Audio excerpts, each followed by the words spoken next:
Members welcome back to own channel stock market funda में। अब देखो मार्केट में बहुत सारे ट्विस्ट एंड टर्न्स स्टार्ट हो चुके हैं। देखो आज का वीडियो थोड़ा इंपॉर्टेंट है फोकस करना, क्योंकि बहुत सारे लोग कंफ्यूज है कि sir LTCG long term capital gain tax घटेगा कि नहीं घटेगा और मार्केट में क्या एग्जैक्टली चल रहा है। उसका एक वीडियो तो ऑलरेडी मैंने आज बना दिया, अगर आपने नहीं देखा है क्या एसटीडी एलटीसीजी रिमूव होगा long term capital gain tax, ये मैंने प्रॉपर समझाने की कोशिश की है। स्टिल मैं थोड़ा यहाँ पे कवर कर दूंगा, बट आप डाउ को देखो, सी 400 पॉइंट गिरा। अब पता है ये क्यों गिरा? सबसे पहली बात यहां पे देखो, डाउ जोन्स गिरने की दो बड़ी वजह है। पहले तो आप देखोगे कि ईरान ने वापस कुवैत पे अटैक किया, उसकी वजह से एक इंडियन बंदा मारा गया, ये एक नेगेटिव न्यूज थी। और ये जो वार चल रही है ना, इसकी वजह से बॉन्ड यील्ड बहुत तेजी से बढ़ा। और बॉन्ड यील्ड बढ़ने की वजह से अगर आप देखोगे यहाँ पे ट्रेजरी बॉन्ड यील्ड बहुत तेजी से बढ़ा, और उसकी वजह से अगर आप देखोगे डाउ जोन्स में फॉल आता हुआ दिखाई दिया। ठीक है, अब डाउ ऊपर जा रहा था तो भी हमारा निफ्टी गिर रहा था। अब सोचो डाउ गिरेगा तो हमारा निफ्टी में क्या होगा? डेफिनेटली वापस फॉल आएगा। तो अगर मैं निफ्टी की बात करूं, यहां पे 121 पॉइंट का गैप डाउन दिखाई दे रहा है और पता नहीं ये क्या चल रहा है मार्केट में। मतलब कुछ ना कुछ चल रहा है यहाँ पे मार्केट में। ठीक है, ये थोड़ा नेगेटिव सिचुएशन है, बट चांसेस देखो, मैं स्टिल बोलूंगा मुझे कम चांसेस लग रहे कि मार्केट गैप डाउन ओपन होगा, बट देखते हैं। ठीक है, अगर ये गैप डाउन ओपन होता है, देखते हैं ओपन होता है कि नहीं, क्योंकि कभी कभी रिकवर भी कर जाता है। सो अभी के लिए रिलैक्स रहो, देखते हैं कि क्या होता है मार्केट में। ओके, सेकेंड इंपॉर्टेंट पॉइंट देखो सर, सिंपल क्वेश्चन में आपको आंसर करूंगा। क्या एसटीडी चार्ज कम होगा? क्या एलटीसीजी कम होगा? देखो ये न्यूज मार्केट में आ चुकी थी, उसकी वजह से निफ्टी रिकवर भी किया था। बट अगर आप देखोगे तो एफआई की सेलिंग आज भी कंटिन्यू है, यानी कि वो इंटरेस्टेड नहीं है। ठीक है, देखो आपको हमको थोड़ा कम पता होता है, बड़े प्लेयर्स को ज्यादा पता होता है कि वो गवर्नमेंट करने वाले कि नहीं करने वाले। ठीक है, उनके सोर्सेस होते हैं, गवर्नमेंट को वो अच्छे से जानती हैं, हमसे ज्यादा वो जानती हैं। अगर हम लोग जानते तो हम लोग डिवाइडेड नहीं होते। ठीक है ना, हम लोग पता है ना, जेंसी डिवाइडेड है और कुछ यूथ अलग डिवाइडेड है गवर्नमेंट की तरफ। तो दोनों अलग अलग है, ये बड़े प्लेयर्स डेफिनेटली जानते हैं। तो मैं सिंपल कर देता हूं। देखो मार्केट में माना जा रहा है कि एसटीटी तो कम नहीं होगा। ध्यान से सुनना जो बोल रहा हूं, एसटीडी तो कम नहीं होगा, हो सकता है एलटीसीजी को कम करने की कोशिश करे। Long term capital gain tax जो 12% है उसको कम करके 5-6% करने की कोशिश करे। बट एसटीडी चांसेस कम है। ठीक है, उसका रीजन है कि एसटीडी बढ़ने का रीजन ये था कि भाई रिटेल पब्लिक को दूर रखा जाए, तो इसकी वजह से शायद एसटीडी कम ना हो, ये एक एक सोर्स सुनने में आ रहा है। और बड़े प्लेयर्स एलटीसीजी में भी इंटरेस्टेड नहीं है, long term capital gain tax में इंटरेस्टेड नहीं है। जहां तक मेरा नॉलेज है, जहां तक मुझे पता है, बड़े प्लेयर्स चाहते हैं कि एसटीडी भी कम हो जाए 50% से, and short term capital gain tax जो 20% का है वो कम करके 12% कर दे, और long term capital gain tax जो 12% है वो कम करके 5% कर दे। ये बड़े प्लेयर्स का उम्मीद है। ठीक है, आप ऐसा मत पूछना जय सर आपको किसने बताया। ठीक है, क्योंकि मैं मार्केट में काफी सर्च करता रहता हूं। ठीक है, जो निर्मला नहीं करती। एनीवे, तो शॉर्ट एंड सिंपल में मार्केट ने इसकी वजह से एफआई सेलिंग है। अब देखो निफ्टी में क्या हो सकता है, परसों आरबी की पॉलिसी है, कल चांसेस कम है निफ्टी ज्यादा गिरेगा। ठीक है, तो अगर गैप डाउन ओपन होता है, हाई चांसेस है कि मार्केट रिकवर कर सकता है, क्योंकि यहां से बहुत अच्छी शॉर्ट कवरिंग आई थी। यहां पे 20 बनाने की मार्केट कोशिश कर सकता है। ठीक है, सेकेंड इंपॉर्टेंट पॉइंट, अगर मार्केट स्टेबल ओपन होता है या गैप अप ओपन होता है, पॉजिटिव रहने की उम्मीद है। अगर बहुत ज्यादा गैप अप ओपन हो गया, आज का जो लो है वो, आज का जो हाई है वो टेस्ट करके वापस पुल बैक कर लेगा। ठीक है, तो गैप डाउन मार्केट के अंदर रिकवर कर सकता है, गैप अप मार्केट के अंदर पिछला क्लोजिंग टेस्ट करने आ सकता है, और स्टेबल मार्केट में यानी कि स्टेबल ओपनिंग पे मार्केट ऊपर जा सकता है। ये एक स्ट्रेटजी है कल के लिए। ठीक है, बस इतना समझने की कोशिश करो, मार्केट में अभी के लिए रिलैक्स रहो। ओके, अच्छा ये किसका चार्ट है मुझे कमेंट करके बताओ।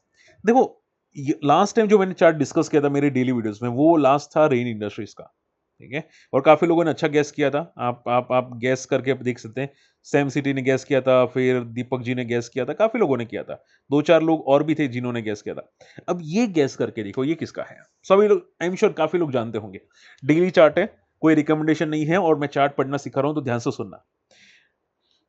अब सी, एक ध्यान से सुनना, ये ईवी कंपनी रिलेटेड है। ठीक है, अब अगर आप देखोगे रिजल्ट के बाद इसने मोमेंटम बहुत अच्छी लाई थी यहां पे। ठीक है, फिर क्यूआईपी आया था, फिर आप देखोगे गैप डाउन ओपन हुआ और ये बहुत अच्छा मोमेंटम किया। अब देखो मार्केट में अगर आप देखोगे तो वॉल्यूम्स यहां पे अच्छे आए हैं, पिछली बार भी यहाँ पे काफ़ी तगड़े वॉल्यूम्स आए थे। ये जो वॉल्यूम्स दिख रहा है ना, ये बहुत सॉलिड वॉल्यूम्स थे। ये क्लियर बता रहा है कि यहाँ पे बेस बन चुका है, ये वाला रेंज, ये रेंज बन चुका है क्योंकि क्लियर कट बड़े प्लेयर्स बहुत स्ट्रांगली आए हैं। अब इसको क्या होना था कि यहाँ से पुल बैक किया था, 200 मूविंग एवरेज का रेजिस्टेंस लिया, यहाँ पे ऊपर जाके फॉल करना चाहिए था।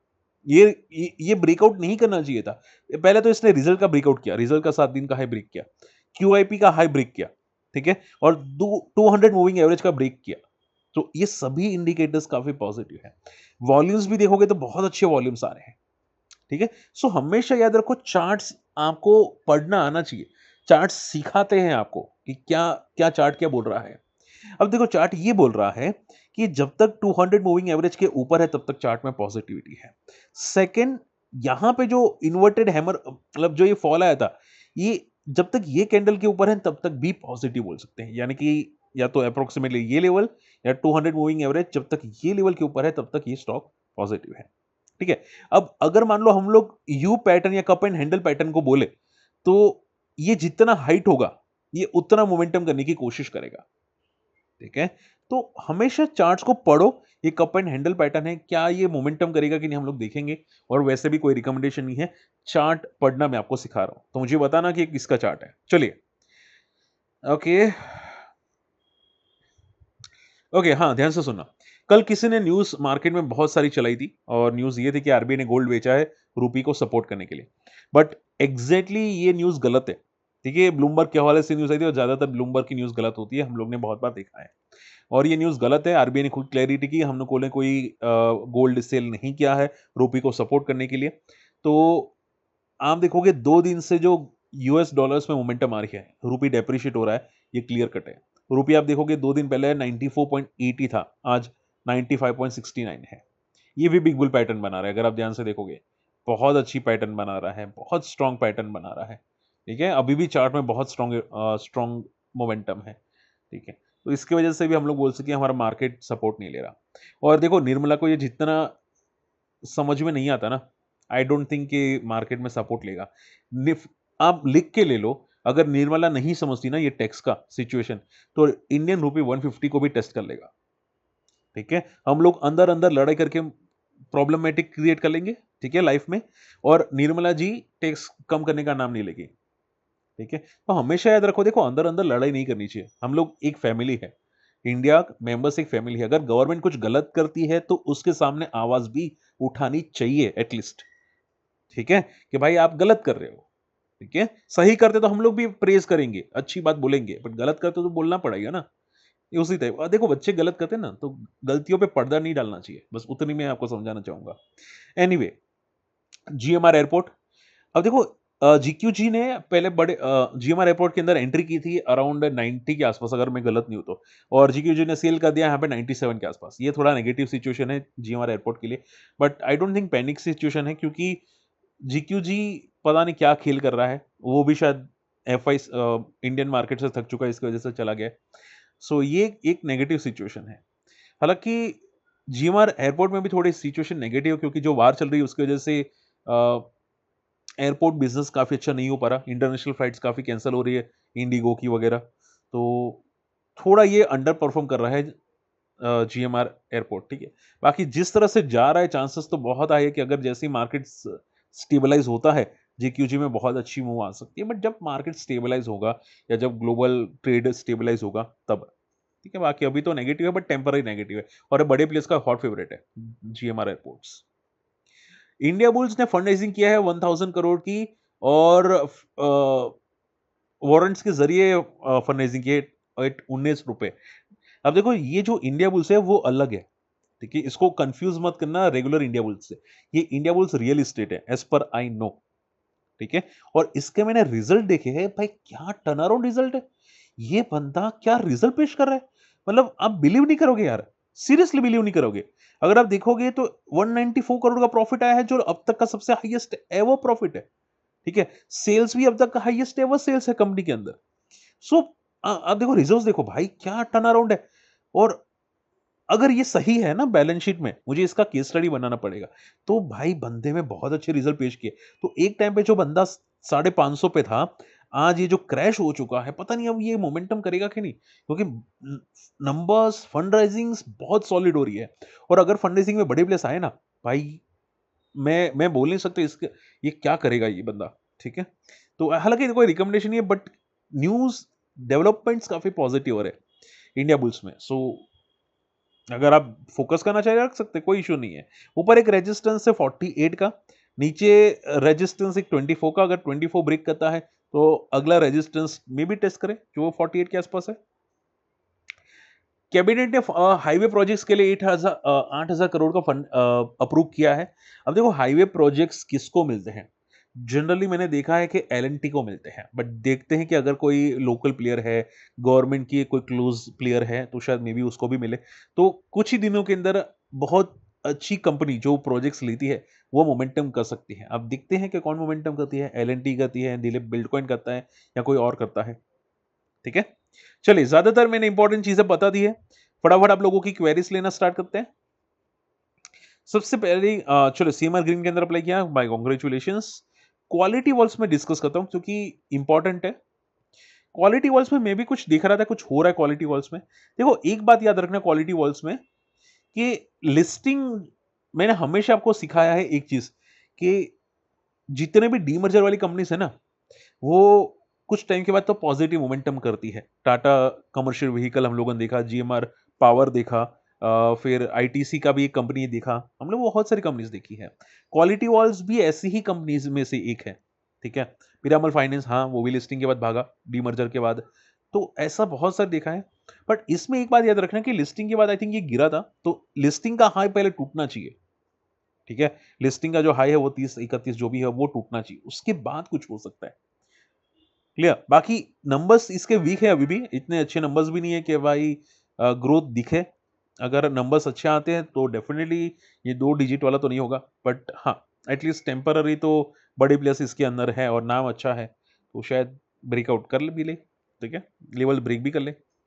एनीवे, जिंदल सो सर मैं आपकी क्वेरी बाद में ले सकता हूँ, ठीक है? बाद में लूँगा, बुरा मत मानना, ठीक है? कोई बुरा मत मानना। ओके, सेम सिटी आपकी क्वेरी भी मैं बाद में लूँगा। एक सिलिंजर इलेक्ट्रिक की क्वेरी आई थी, मैं भी इसको रडार पे रख रहा था। सर की क्वेरी ये है कि ये बार-बार लोअर सर्किट मार रहा है, ठीक है? अब देखो मैं एक चीज़ बताना चाहूँगा, ध्यान से सुनना। सिलिंजर इलेक्ट्रिक फंडामेंटली बहुत स्ट्रॉन्ग कंपनी है। आप देखोगे यहाँ पे इलेक्ट्रिकल प्रोडक्ट्स पे काम करती है। Monthly chart pure big bull pattern है। बट इसके रिजल्ट मैंने देखे। ये जो सिलिंजर इलेक्ट्रिक है ना, रिजल्ट्स बहुत बेकार आए और वो भी रिसेंटली आए थे। आप देखो यहाँ पे प्रॉफिट लास्ट ईयर के कंपेयर में आधा हो चुका है।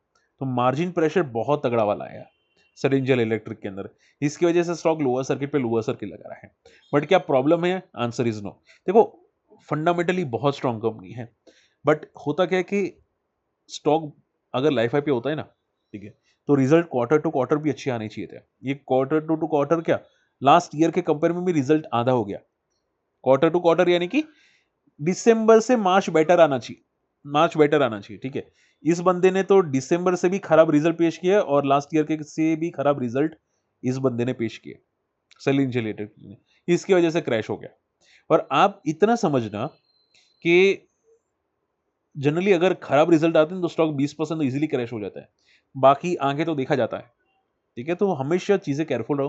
कंपनी खराब नहीं है, इसका सपोर्ट है अराउंड 800 से लेके 1000 का, ठीक है। तो एक बार सपोर्ट को देखो, समझो सिचुएशन को। पशुपति एक्रोलिंग करके किसी की क्वेरी थी, क्या क्वेरी थी? अशोक जी की, अग्रवाल जी की। How is the chart looking?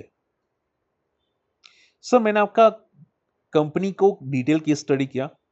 Textile related company है बट वॉल्यूम्स बहुत ड्राई है, ठीक है। आप देखो यहाँ पे सी, ये स्टॉक में वॉल्यूम्स बहुत ड्राई है। मंथली चार्ट पे इतने ड्राई वॉल्यूम्स आते हैं, सोचो डेली में तो कैसे आते होंगे।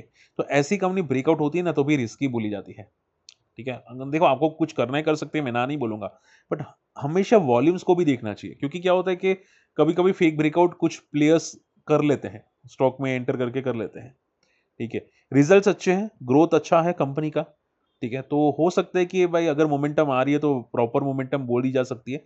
बट वॉल्यूम्स इतने ड्राई है कि वॉलिटिलिटी दिखने वाली है, तो इसमें तो स्विंग ट्रेड तो पॉसिबल भी नहीं है। अगर दिखना है तो, अगर आपको रखना है तो व्यू लंबा रखो, बाकी फंडामेंटल्स अच्छे, इंप्रूवमेंट है, कंपनी अच्छी है वैसे, बट छोटी कंपनी है। चलिए, अच्छा हाँ, मार्केट में देखो मोमेंटम बहुत सारी कंपनीज में आ रही है। ई2ई करके में कंपनीज में मोमेंटम आ रही है, या एक आदित्य इंफोटेक में मोमेंटम आ रही है, बहुत सारी कंपनीज में मोमेंटम आ रही है। आप लोग क्रॉस चेक नहीं करते भाई, आप एटलीस्ट स्टडी करो कंपनीज को, बहुत सारी कंपनीज में मोमेंटम है, ठीक है।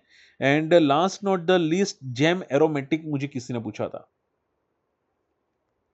देखो सर जी, मैंने इसको भी क्रॉस चेक किया, जेम एरोमेटिक को, ठीक है। हमारा आई थिंक मेंबर है, कहाँ पे किसको बोलते हैं, यूट्यूब का ज्वाइन मेंबर है, यूट्यूब ज्वाइन किया था इन्होंने, ठीक है। तो इनकी क्वेरी लेना इंपॉर्टेंट है। देखो, जेम एरोमेटिक रिसेंटली लिस्टेड है, ठीक है, फ्रॉम द टॉप से गिरा है, और इसके रिजल्ट मैंने क्रॉस चेक किए, काफी वीक रिजल्ट आए हैं। केमिकल सेक्टर का बंदा है, स्पेशलिटी केमिकल्स, बट इतने खराब रिजल्ट आने के एक्सपेक्टेशंस था नहीं बिल्कुल भी। अगर आप देखोगे लास्ट ईयर के कंपेयर में प्रॉफिट बिल, सेल्स आधी हो चुकी है, प्रॉफिट तो खत्म हो चुका है, और नंबर्स में कोई ग्रोथ नहीं है।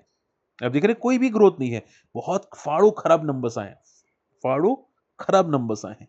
सो इसकी वजह से ये बंदा क्रैश हो रहा है। देखो, कंपनी फंडामेंटली खराब नहीं है, बट ये कभी कभी क्या होता है कि वार की वजह से बहुत सारी कंपनीज के मार्जिन खत्म हो जाते हैं, ठीक है। तो वो कुछ साल ऐसे ही रहता है, जिसकी वजह से स्टॉक क्रैश कर रहा है। तो हमेशा केयरफुल है ना, ऐसी कंपनीज में टाइम बहुत ले लेती है रिकवरी में, एक तो फॉल भी करता रहता है और टाइम भी बहुत लेता है रिकवरी में। ओके, सो केयरफुल है ना। इंपॉर्टेंट लेवल्स इसका है 173 का, अगर ये टूटता है तो 134, एंड अगर 134 टूटता है तो फिर सीधा 100। क्लियर? चलिए, होप आज का वीडियो पसंद है। बाकी फ्री टेलीग्राम चैनल को ज्वाइन कर लेना, इंपॉर्टेंट चीजें यहाँ पे भी रखता रहता हूँ, बहुत सारी चीजें डिस्कस करता रहता हूँ जो आपके काम आएगी। एंड अगर कम्युनिटी में ज्वाइन करना चाहते हैं, अकाउंट ओपन कर सकते हैं, काफी चीजें भी सीखने को मिल सकती है। मिलते हैं अगले वीडियो में,